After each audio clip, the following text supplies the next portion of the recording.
All right, shalom everybody. So today I'm going to be redoing a PowerPoint presentation that I did during service. There was an issue with the audio at the time that I did this presentation, so I just decided to do it again in a video form.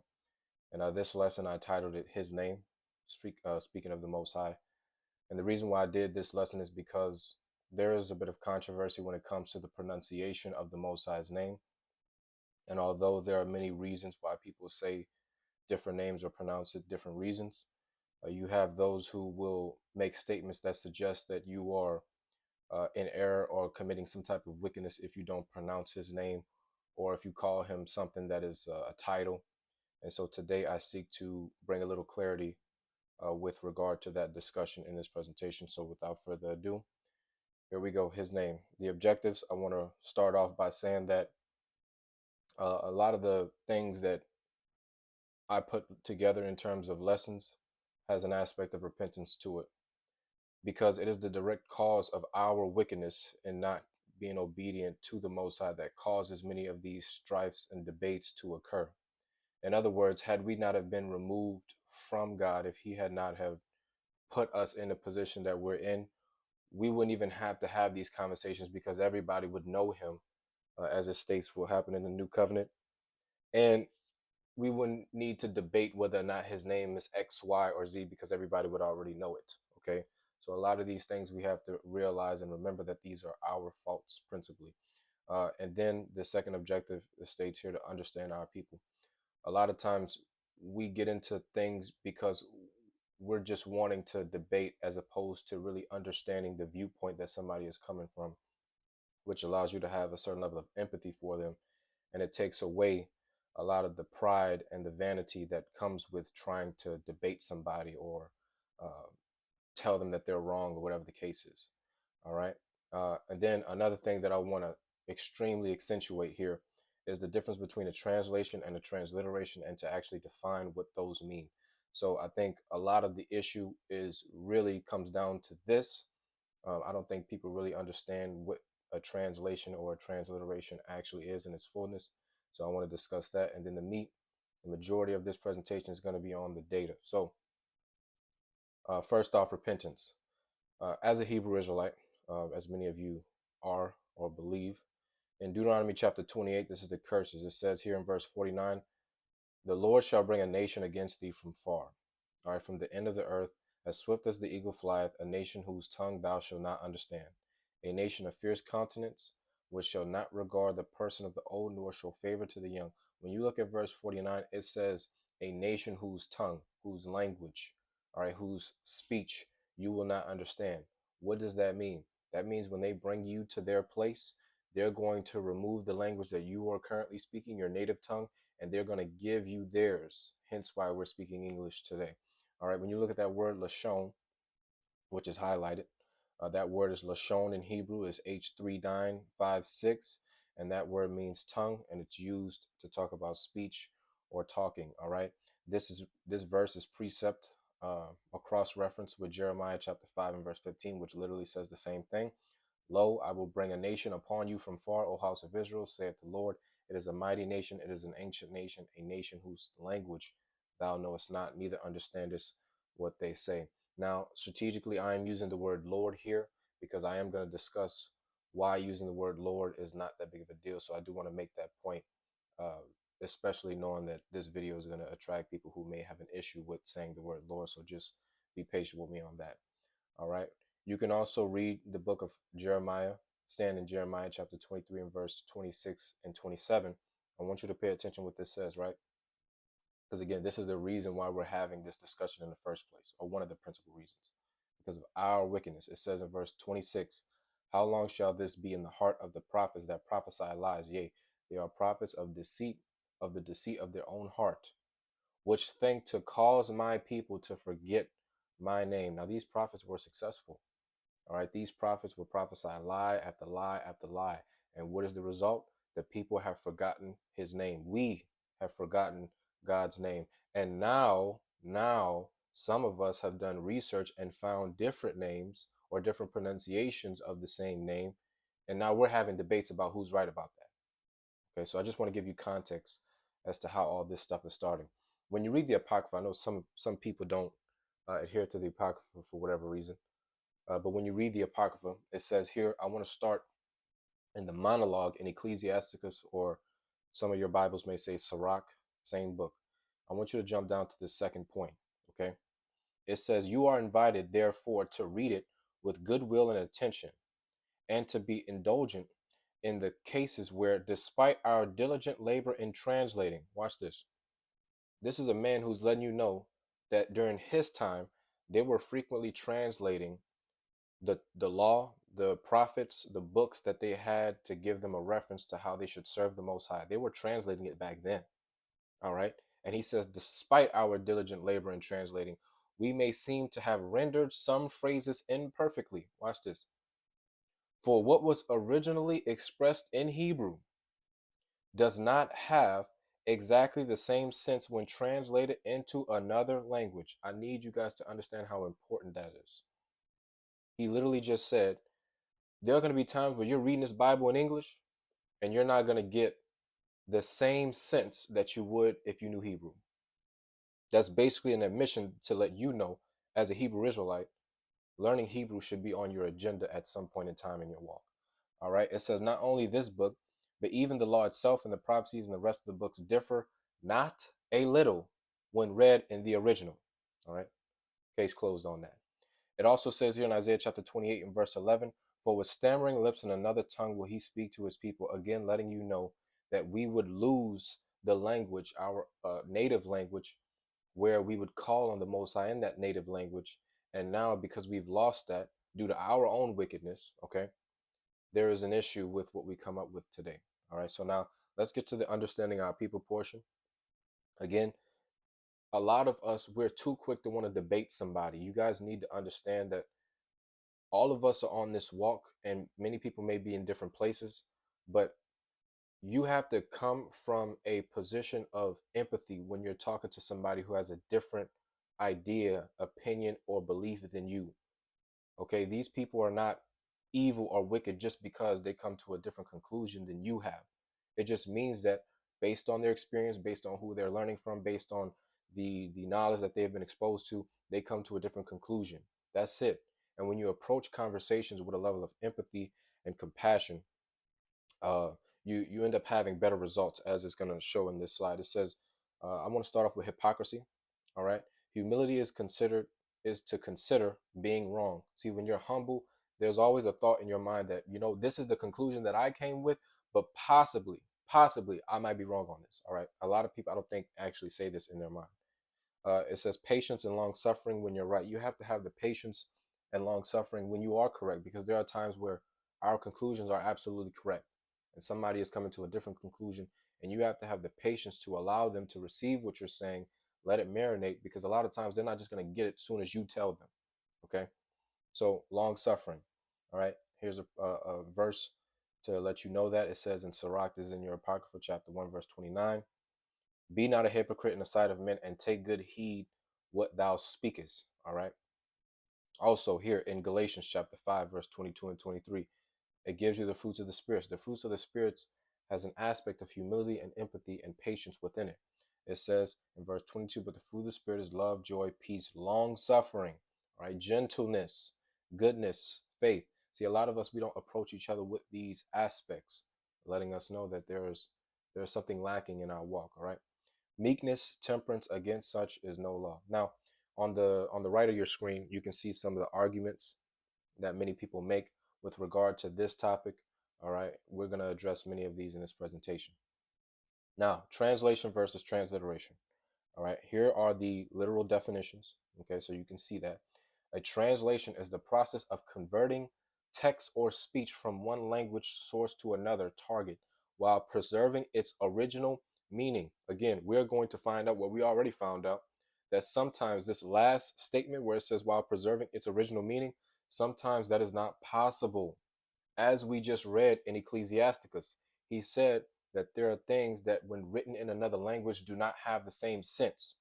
What does that mean? It's not preserving its original meaning to the fullest extent. Okay. This is why learning Hebrew is so important.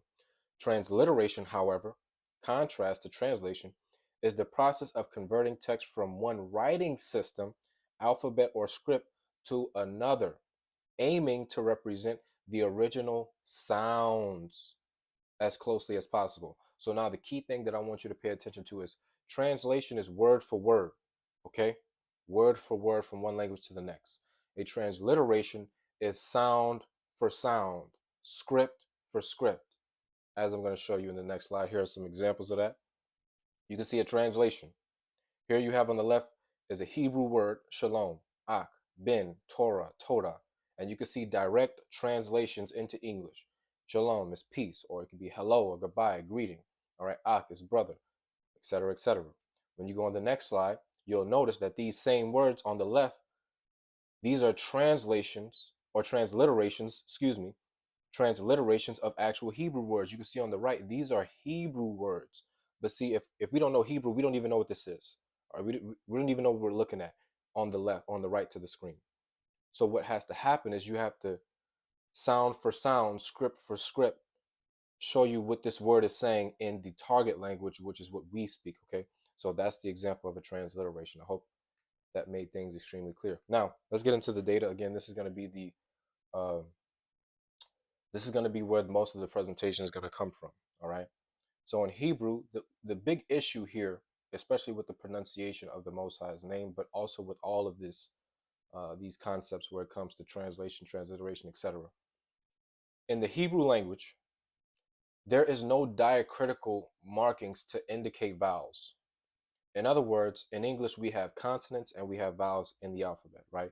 A, E, I, O, and U are vowels. All the other letters are consonants. Well, in Hebrew, the way it's written, it's all consonants. All right. And you have to be experienced in the language to know what the pronunciation or what the vowel sounds in Hebrew is saying when you're reading the sentence. A clear example of that, or a clear parallel of that to English, is what you see on the screen. This is a sentence that says, you can read this sentence without vowels. I'm sure many of you who saw that, you could read that without actually seeing the vowel letters to indicate the rest of what the word is saying. However, because you're experienced in English, you can know what this sentence says. This is the case with Hebrew. Hebrew is written with just consonants, no vowels, and then those who are experienced in the language can literally read the sentence without even having to have the vowels. Now, of course, later, for those of you who know, later there became a group of individuals known as the Masoretes who uh, made diacritical marks in Hebrew, but we're going to get into that later. All right. So some of the words that we're going to talk about here as it relates to the Most High or even Christ is Lord, Christ, Jesus, God, Jehovah, Yahweh, Yahoo, and Yah. All right. Really, Yahoo and Yah, those are basically the same.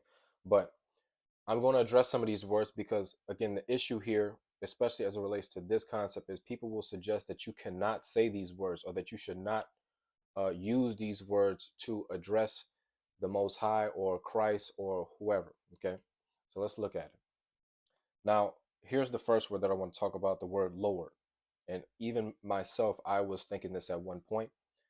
There are a lot of people who refuse to say the word Lord, all right? Or when they're reading the text, they will not say Lord. And I just want to show you that that's not really an issue for you to say Lord or not, but I will explain what's happening and why people are doing this, okay?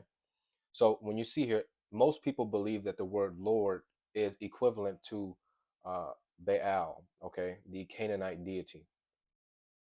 This is not fully true, okay, as I'm going to demonstrate in this presentation or in this slide. It says there's a dual rendering in Hebrew of the word, which we know as Baal or Baal, which is the source of the confusion. In other words, you have one Hebrew word here, all right, spelled just like this, Baal, and there's two definitions, okay? One of those definitions is the Canaanite deity, but there's another definition that we're missing, okay? I'm going to explain. When you read the book of Judges chapter 2, I want to show you something, okay? This is how you know that the word Lord does not always equivalent or is equivalent to the Canaanite deity. Watch this. In verse 13 it says, "They forsook the Lord," talking about the Most High, "and served these two entities." Okay. So if they forsook the Most High, but the word Lord means the Canaanite deity. How did they forsake that deity to then serve that deity? It doesn't make sense. You see how that doesn't make sense?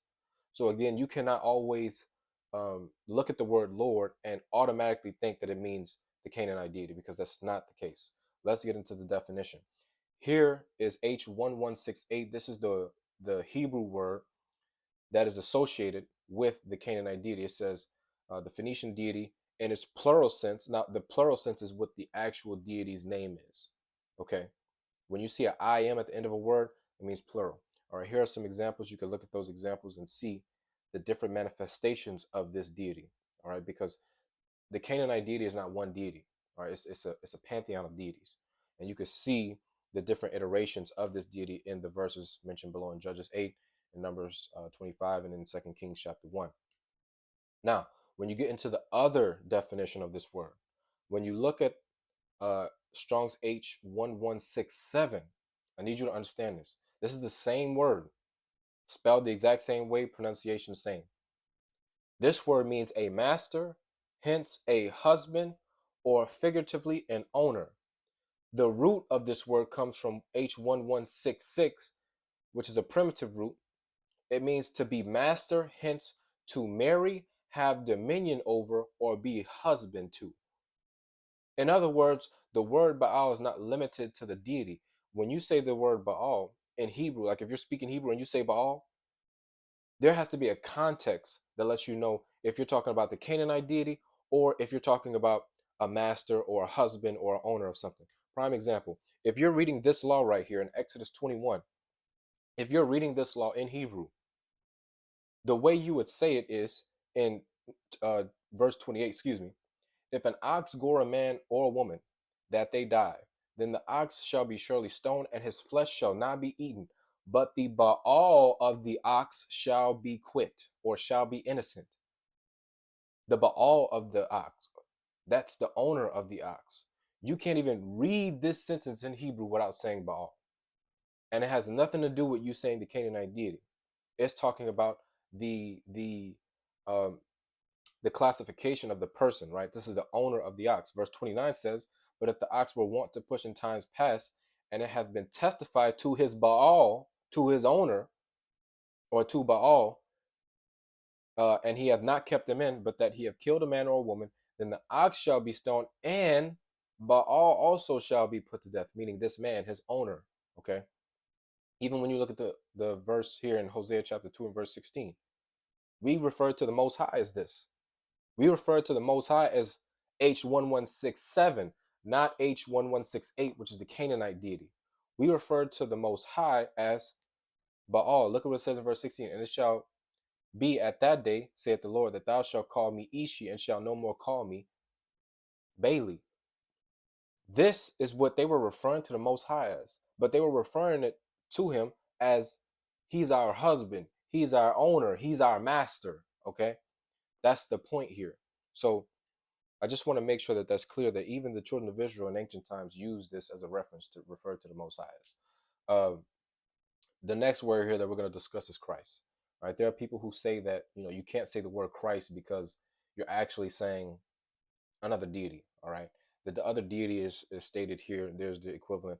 I'm not even going to waste you guys' time on this. There is no equivalence to Christ and I think this is a Hindu god or something like that. Yeah, this is a Hindu god.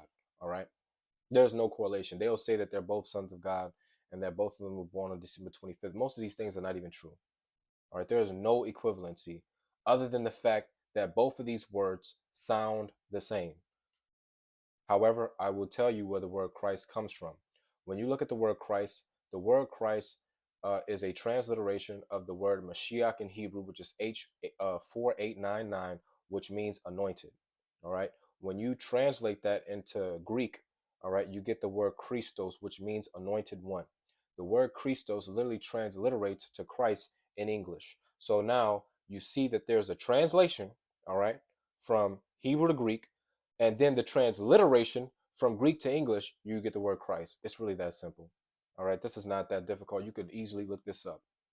There is no equivalence of the word Christ to Christian. As a matter of fact, most of our words in English come from Greek words. When you look at this on the right, you see the word baptisma. All right, that's a Greek word That word directly translates to immersion, but we came up with a transliteration in English for the word baptism. Okay, the word apostolos translates directly to a delegate in English, but we transliterate it into English as apostle. Diakone translates directly to an attendant or somebody who waits on somebody or like a waiter. Okay, but we came up with a transliteration to call it deacon. You see that? This is how language works and how translations and transliterations work. The next word that I'm going to discuss here is going to be the name Jesus. Okay, so here we go. It says Jesus. Now people will look at the suffix sus, all right, sus, and it'll say that this is saying yes to pig. Okay, now we know that in the scriptures we're supposed to say no to pigs. All right, you can't eat swine, you can't even touch it, according to Leviticus 11. They will look at this and say, well, in Latin, the suffix sus or sus means pig, swine, hog, etc. All right, and when you look at the Greek word for Jesus, which is Jesus, they will say that it means that you are praising the chief deity of the Greeks. All right. And as a matter of fact, they will use the verse here in Luke chapter 4, and they will say, well, look at how they transliterate Elisha's name. They call him Elisus, all right, here in Luke chapter 4 and verse 27. And his name is actually spelled Elizus in the King James 1611 version, all right. Now, although this is a partial truth, okay, because the word sus in Latin does mean pig, all right, and the word they did translate or transliterate Elisha's name to this in the Bible. This is a fallacy of equivocation. What we're doing here, or what people are doing here, is they're saying Jesus's name or the name Jesus itself must have something to do with some type of idolatry because you see the spelling is similar or the same. This is called a fallacy of equivocation. Let me explain to you how the Greek language works and why these names are translated this way. When you look at the names throughout the Bible, again, every single name, this is the case. It's not just with Jesus's name, it's with every name. When you look at how names are translated, there is a reason why you see names change based off of the language. When you look at the Bible, the transliterations that we have for the name of Isaiah, they transliterate it from Greek as Isaias with an S in Luke chapter 4 and verse 17. Jeremiah's name has an S in Matthew 16 and verse 14. Elijah's name is Elias in Matthew 11 and verse 14. And then Elisha's name is spelled Elisus in Luke 4 and 27, as we just saw. Now, why is this the case? The reason for this is because the Sha sound did not exist in ancient Greek alphabet. In other words, there is a Hebrew letter called the Shin. All right. The Shin, when you add the Ah sound after it, it'll make the Sha pronunciation. However, again, when you are translating words from one language to the next, there is not always equivalence. This is the issue here. So what that means is uh, it was usually transliterated using an S sound, sigma, instead. Therefore, Hebrew names containing the Sha sound, such as Yeshua, was transliterated into Greek using an S sound, resulting in names like Iesus. So now, what that basically just told you is they needed to do this in order to make sure that the names were congruent with the language that it was being translated into.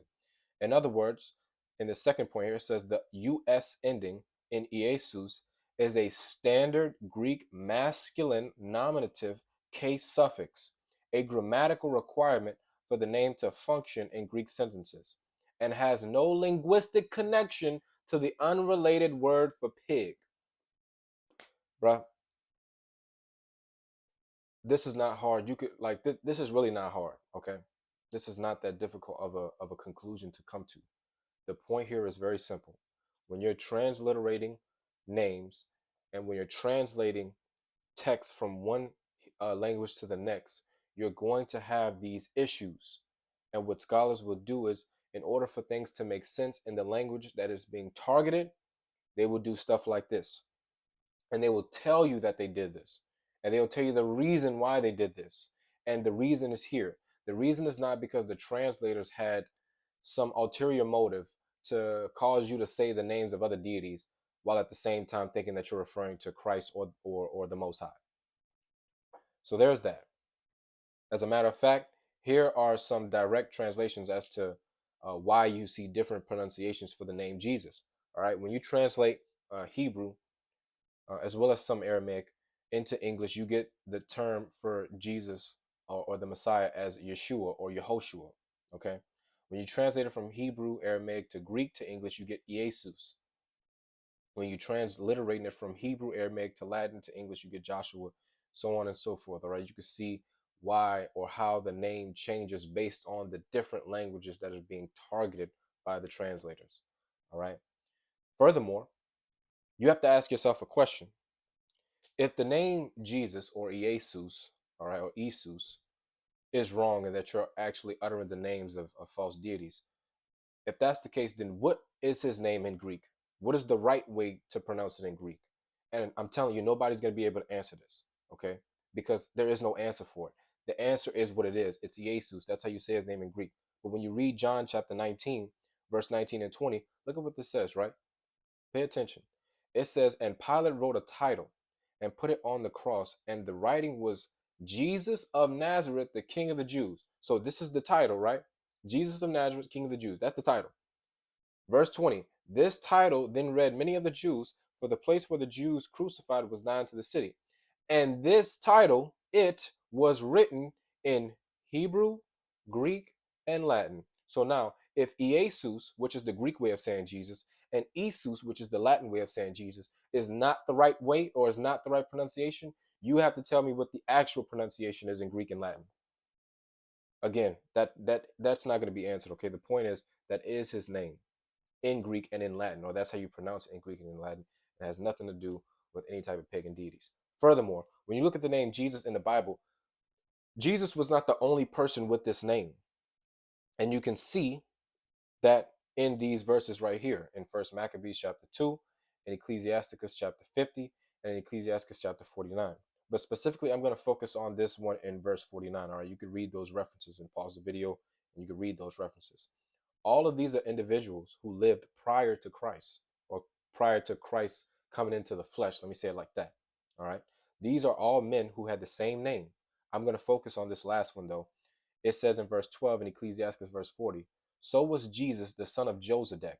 Let's look at this man for a second. Jesus, the son of Josedek. This man is mentioned 3 other times in the scriptures. All right. He's mentioned here in Zechariah chapter 6 and verse 11. Look at this second point, right? Because we just read that first point. Look at the second point. It says in Zechariah chapter 6 and verse 11, then take silver and gold and make crowns and set them upon the head of Joshua, the son of Josedek. Now, I want you to pay attention to something. In Ecclesiasticus, the same person, the same man, and his father, look at the variance in their names. In the first point, his name is Jesus. Why? Because Ecclesiasticus was translated, the Apocrypha was translated, which is where the book of Ecclesiasticus is. It's in the Apocrypha. That book was translated from Latin. So you see the transliteration into English, they put Jesus. But now Zechariah, that book was translated from the Masoretic text, which is a Hebrew document. It was translated into English as, or transliterated into English as Joshua. All right. Look at Ezra. Same name, same person. Then stood up Yeshua or Jeshua, the son of Josedek. Even his father, Josedek. Look how his name is spelled from the first verse that we have on the screen to the second verse to the third verse. Different spelling. Different spelling. Why is that? Because of translation and transliteration specifically. That's why. Why am I showing you this? I'm showing you this because just like you see the variants here, I mean, are you going to say that they were trying to make this man, Jesus, the son of Joseph, they trying to change his name too to say the names of false deities? That's why they changed his name like that too? You trying to say that they trying to say make you say yes to pig by saying Jesus, the son of Joseph? No. This has nothing to do with an ulterior motive, again, from the translator. This has everything to do with translation and transliteration, all right? Therefore, we're concluding to this point that it's not about what the translators translated the word to. What this is all about is the fact that when you have translations, there's going to be differences because of the simple fact that every language is not congruent with each other. Moving forward, here's the word God. All right. People say that you can't say God to refer to the Most High. All right. Sure. Here are the reason for this. It says it's a generic title rather than a specific name. So this is the reasons why people say you should not say God as you're referring to the Most High. There are many gods. So when you say God, it's ambiguous as to who you're talking about. So they want you to be specific. All right. However, this is a projection. Okay. What we're doing is, or what a lot of people do is, we look at how we feel and the opinions that we have, and we project them on the Most High and say that this is how he feels too, or I feel like this because he feels like this. And I need you to understand that you don't know if that's the case or not. As it says here in Isaiah chapter 55 and verse 8 and 9, for my thoughts are not your thoughts. God's thoughts are different from your thoughts, as it says here. Neither are your ways my ways. Okay. He says in verse 9, for as the heavens are higher than the earth, so are my ways higher than your ways, and my thoughts than your thoughts. Again, it is an erroneous thing to do to make a projection of your own mind and say that this is how God feels too.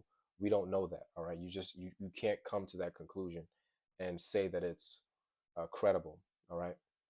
Now, when you look at this word for God, this word is Elohim. All right. It says here, this is H430. Gods in an ordinary sense, but specifically used in plural, thus, especially for the supreme God. All right. It's also a superlative. It could be used for men, magistrates, angels, etc. Now, the reason why it's not a problem to say God as you're referring to the Most High is because the Most High himself refers to himself by this title. When you read Exodus chapter 3, I'm just going to jump to verse 15. You can read those. You can pause the video and read the verses for context. In verse 15, he says, and God said, so now it says, the Most High said, look what he says, moreover unto Moses, thus shalt thou say unto the children of Israel. This is the Most High speaking. He's saying, this is what you shall say to the children of Israel. The Lord God of your father, Elohim of your fathers, the Elohim of Abraham, the Elohim of Isaac, and the Elohim of Jacob. He is literally describing himself. This is a description. He is saying, I'm the God, I'm the Elohim of Abraham, Isaac, and Jacob. That is a description that the Most High is using to refer to himself as. But now people are going to say, well, you can't say God because, there are many gods. And look, the Most High, if the Most High can refer to himself as this and describe him as this, it is not a problem for anybody else to describe the Most High as this very same thing using this very same description. All right. He is the God of Abraham, Isaac, and Jacob. Let's get to this word Jehovah. Now, out of all the words that we have spoken on, this is the only one that we know is false. Okay. And that we know is not a correct pronunciation because of what I'm about to show you here. Even if people say it's not an issue, it's just that we know 1000% that this pronunciation we know is wrong. All right. Let me give you some background on this word right here, or this pronunciation of the Most High's name being Jehovah. It says here in Psalm 83 and verse 18. This is a verse that many of you who have experience with Jehovah Witnesses, y'all should know this very well. All right. They love quoting this. It says that men may know that thou whose name alone is Jehovah, hence Jehovah Witness, right? Art the most high over all the earth. Now, where does this word come from? It says Jehovah, or from Jehovah, H1960 or 61, excuse me, self-existent or eternal. All right, the Jewish national name of God. All right, so now, excuse me, let's just jump down to this last point. When you see it says H113, it says Adon. This is another word where it says Lord in Psalm 8. You see the word Lord. This is another word for Lord. Adon. All right. Now, why am I bringing this up? I'm bringing this up because when you look at the word Adon, remember in Hebrew there are no vowels. Okay. Or there are vowels, but there's no diacritical markings to let you know when the vowel is there or not. All right. I want you to pay attention to this very slide right here, because this is the proof as to how we know that the pronunciation of Jehovah is not correct. All right. Let me introduce you to the Masoretes. All right. The Masoretes were a group of scribes that lived between the 6th and the 10th centuries. All right. They sought to preserve the Hebrew Bible, the Tanakh, for the Hebrew Israelite community. All right. They composed grammatical guides known as the Masorah, which ascribed vowel points on Hebrew letters. This is called Nikudot, or Nikud for short. Just look at this word here at the bottom. This is the word in Hebrew for Adon or Adonai. All right. Same word, but you can see these little markings on the picture to the right versus the picture to the left. All right. Those markings are called Nakud, and these are indicators of when a vowel is present or what specific vowel is present within this word. All right. That is called Nikud or Nikudot. In this fourth point here, it says Nikudot is a system of dots and dashes placed above, below, or inside letters to represent vowel sounds in Hebrew. They are also the source of where we get the Old Testament. The Masoretes, that is, are the source of where we get the Old Testament. Now, what does this have to do with Jehovah? Okay. In the book of Exodus, chapter 20 and verse 7, this is the third commandment. It says, "Thou shalt not take the name of the Lord thy God in vain." But what does this mean? Okay. What did this mean? Well, the Masoretes, they believed that saying the Most High's name at all for any random reason was taking his name in vain. As we're going to see in this second point, it says the Masoretes added vowels to YHWH, the Tetragrammaton, to signal reading Adonai, Lord, not the name's original pronunciation, because the vowel points used, Shiva, Cholem, and Chamatz, are identical to those of Adonai. In other words, the vowel sounds that they put in the name Jehovah are the same vowels that's in the word Adonai. It says in Hebrew grammar shows that these vowel patterns change when prefixes attached, which they do not for the name Jehovah, proving the proving the pointing was a substitute, not the original sound. A practice, look at this is the main point. If you don't get anything from this paragraph, this is the main point. A practice preserving reverence for the unpronounceable name. Again, the Masoretes did not believe that you should pronounce the Most High's name for any random reason. They believed that that was the interpretation of the third commandment. So what did they do? They took the vowels of Adonai, right? Which is the E, O, and A. The reason why you see an E is because the first vowel here, which is the A in Adonai, it's a short vowel, so it sounds like an E. Now, take the name of the Most High, the Tetragrammaton, the 4-letter name, as you can see, it's on my shirt or in the modern Hebrew, right? It looks like this. Okay. The Tetragrammaton, all they did was they took the Most High's Tetragrammaton 4-letter consonant name and they inserted the vowels of Adonai between it. So you can see the YHWH, or you can see the J because this is how it was written in Latin. And you can see what happens when you add the E between the Y and the H, the O between the H and the W, and the A between the W and the H. All right. You can see, and this is how you get the name Jehovah. In other words, the name Jehovah is a direct correlation to the Masoretes inserting vowels to the Tetragrammaton that they knew were not supposed to be inserted. All right. So moving forward to Yahweh. All right. Yahweh is a scholarly consensus. All right. This is the scholarly consensus of the original pronunciation of the Tetragrammaton. This is what the people, the historians, the archaeologists, the linguists, this is what they have come up with. All right. This is because scholars believe this pronunciation to cohere best with biblical etymology, Greek transliteration traditions, and later theological reflection. This pronunciation, while sophisticated, fails to address the earliest embedded data, names, seals, etc., treating them as secondary and merely illustrative. So the point that I want to emphasize here is that Yahweh is the scholarly consensus on what the Most High's name is. And again, nothing is wrong with saying any of these names. I just want to make sure that we're clear. I'm just giving you the background of where they come from. All right. However, the point that I want to make, which is the ultimate point of this presentation, is these names. When you look at the names of the people of Israel, the children of Israel, you can clearly see that they are called by the Most High's name, as it says in Second Chronicles 7 and 14. So you can, in essence, know what the Most High's name is by understanding what the children of Israel's names were, whose names literally praise the Most High as you pronounce them. It says here, Yahoo.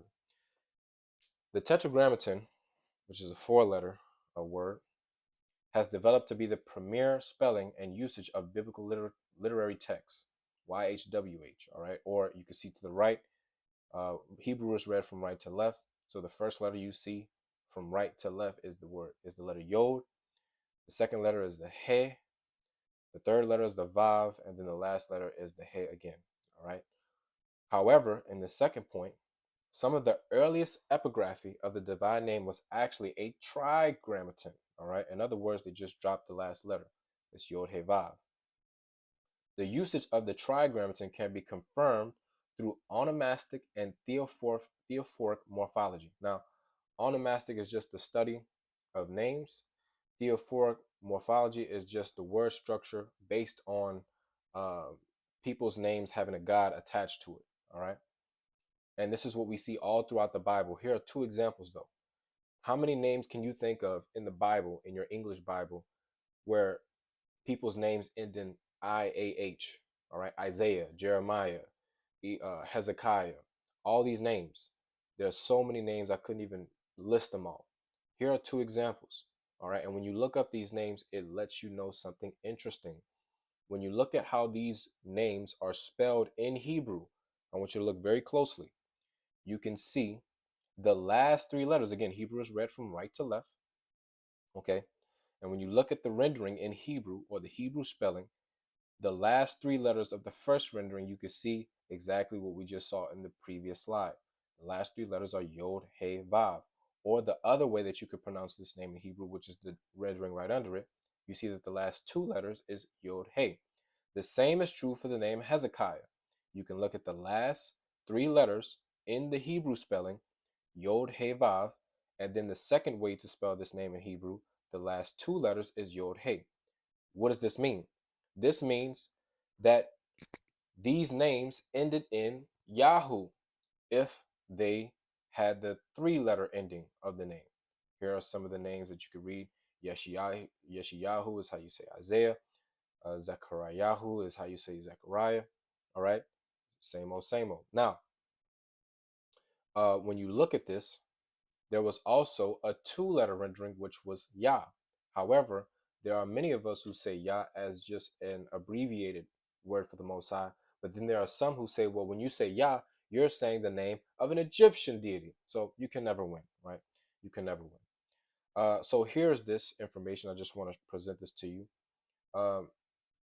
There is a god in the Egyptian mystery school system whose name is Yah or Iya. All right, the word literally means moon. It's transliterated from ancient Egyptian language. It means Ya, Jah, Aya, or Yah. All right, ancient Egyptian moon god whose name simply meant moon, a deity of time, fertility, and the lunar calendar. Now, what people will say is, well, because this Egyptian's god has the similar name to the Most High, or has a similar pronunciation to the abbreviated way of saying the Most High's name, then you shouldn't say that either. Again, you can't win with a lot of these people. However, you don't even have to know that to know that the name Yah, or just ending in the first two letters Yod He in his name, is used in the Bible. All right. Here is an example of this in Psalm 68 and verse 4. It says, "Sing unto God," or Elohim, "sing praises to his name, extol him that rideth upon the heavens by his name Yah, and rejoice before him." Remember the iterations of the names. People's names can end in Yahoo or it can end in Yah. So you could say Zechariahu, or you could say Zechariah. The point is, regardless of which one you say, the name has the Most High's name ingrained within it. Again, my people who are called by my name. You can see that this abbreviated name, or the contracted name for the Most High, is used 50 times in the Bible. So now I don't have to worry about the fact that there's an Egyptian god that's named a similar pronunciation as this because we don't care about that. All right, we're not calling out to the Egyptian god of the moon and fertility. We're calling out to the Most High God of Abraham, Isaac, and Jacob. And his abbreviated name is Yah. And it is this name that I believe that everyone can say because most of the pronunciations already have Yah in it. Okay. So I believe that this is a pronunciation or the abbreviated or contracted name for the Most High is something that could unite us, all right, on what the pronunciation of the Most High's name is. In conclusion, I just want to point out again, there's nothing wrong with uttering the words Lord, Christ, God, Jesus, etc. There is nothing wrong with uttering any of those words at all whatsoever. Furthermore, the only name that we know for a fact is the wrong pronunciation, all right, is Jehovah. We know that that's wrong. And even if people wanted to say Jehovah, I mean, if they wanted to go about the research and see it and they wanted to change their mind, so be it. But if not, this is not that big of a point to divide ourselves on. And most people don't even use that name anyway in the Hebrew Israelite community, that is. All right. The second point that I want to conclude with is you have to understand the aspects of linguistics that cause the variance in the utterances or the translations of these names. If you do not understand that, you're going to come up with all kinds of false conclusions about why people are saying what they're saying. So what I want to conclude with is this last point is what is confirmed is the abbreviated form of the Most High's name is Yah, and therefore a pillar of unification between most of those who call on him. And with that, I say shalom.